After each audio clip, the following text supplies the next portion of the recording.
কর কমিশনার বাদল সৈয়দ সাহেবের পোস্ট হতে নেওয়া দুর্নীতিবাজ কর্মকর্তাদের ভয়ঙ্কর কিছু অভিজ্ঞতা। 111-এর সময় একজন ঊর্ধ্বতন কর্মকর্তা গ্রেপ্তার হলেন, সাথে তার স্ত্রী। একসময় তাদের সম্পদের তদন্ত করা হচ্ছিল। দায়িত্বপ্রাপ্ত ট্যাক্স ফোর্সের সদস্য হিসেবে ভদ্র মহিলাকে আমি জিজ্ঞেস করলাম, এই বিপুল সম্পদ জোগাড়ের উৎস সম্পর্কে আপনার কিছু বলার আছে?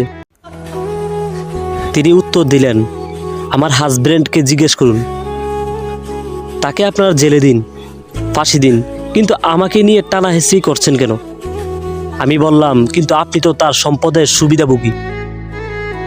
কথা শেষ হওয়ার আগেই তিনি বললেন, আমি তাকে বলিনি চুরি করে আমাকে সম্পদ বানিয়ে দিতে। সে দিয়েছে, আমি এনজয় করেছি। আমার কি দোষ? তাকে শাস্তি দিন, আমাকে নয়। তার পাপের শাস্তি আমি কেন নেব? আরেকজনকে জিজ্ঞেস করলাম, তার বাড়ির সংখ্যা 20টির উপরে। জিজ্ঞেস করলাম, ভাই এত বাড়ি কেন করলেন? কার জন্য? কয়টা বাড়ি এক জীবনে লাগে? উত্তর দিলেন, স্যার প্রথম বাড়িটি করার পর কেমন নেশার মতো হয়ে গেল। কেন এত বাড়ি করলাম নিজেও জানি না।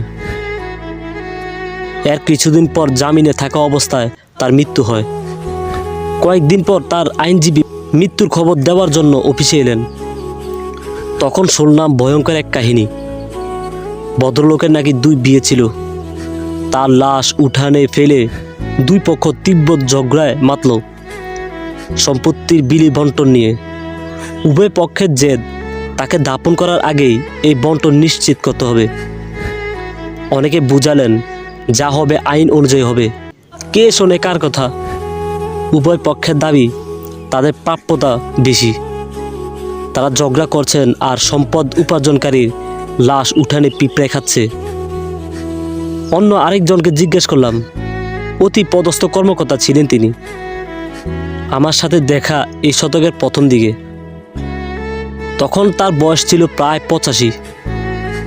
আমি একবার জিজ্ঞেস করলাম, স্যার কিছু মনে করবেন না, এ বয়সে আপনার কি এত ঝামেলা করে অফিসে ঘুরার দরকার আছে?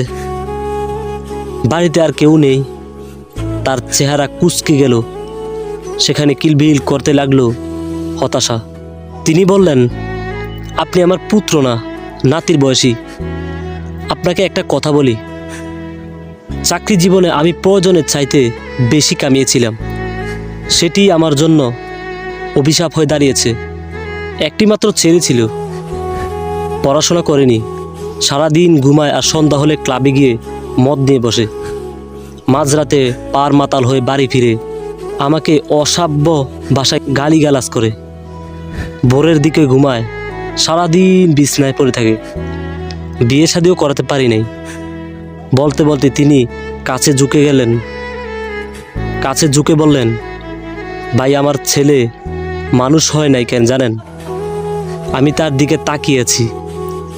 তিনি বলতে লাগলেন, কারণ সে জানে তার বাবার টাকা একজন মেখে সে শেষ করতে পারবে না। আমি যদি প্রয়োজনে বেশি উপার্জন না করতাম তাহলে এটা হতো না। সন্তান ও মানুষ হওয়ার মতো কষ্ট আর কিছুতেই নেই।